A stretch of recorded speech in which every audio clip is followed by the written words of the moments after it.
Camille J. Ferrado from St. Camilo Students. What is the real purpose of gun? Is it to save lives or to take them? Proponents of gun control generally argue that widespread gun ownership increases the danger in gun-related crimes, homicide, and suicide. Opponents argue that gun control does not reduce the gun-related injuries, murder, and suicide, and some argue that certain regulations violate the individual liberties.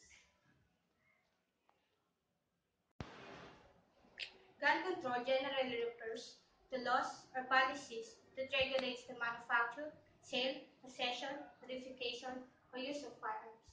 The gun roles played in our society has long been debated. There are those who believe that guns have no roles in the hands of private citizens. We need more restrictions on guns. Guns are not safe. There are too many accidents involving children playing with guns or accidental discharges due to careless or inexperienced adults. Too many criminals purchase guns legally and use them to commit crimes. Current gun registration laws are not adequate for law enforcement. To help prevent and to help solve crimes, guns should be registered and characterized before they are used to commit a crime. The only ones that would be threatened by this policy would be criminals. Semi-automatic weapons are intended for military use and have no business in the hands of civilians for either self-protection or sport. Where guns are readily accessible, they can more easily fall into the hands of children. There are significant loopholes in our current gun regulations. These need to be plugged.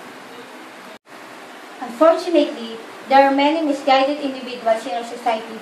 We, as a society, would be better if they had less access to guns.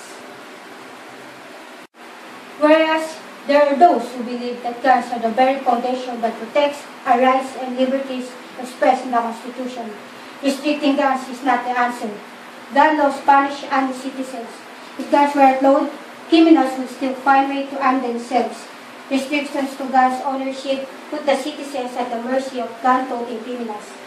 Guns protect the rights and freedoms of the individual. In the past, even governments have used gun registries as way locating and seizing privately owned weapons. Citizens have the right to self-protection. Local police forces are to protect its citizens. Guns don't kill people, people do. The first reason handguns should be adopted for ordinary citizens are because their main purpose is simply to kill other human beings. Why would our country allow us to have an object that is deadly?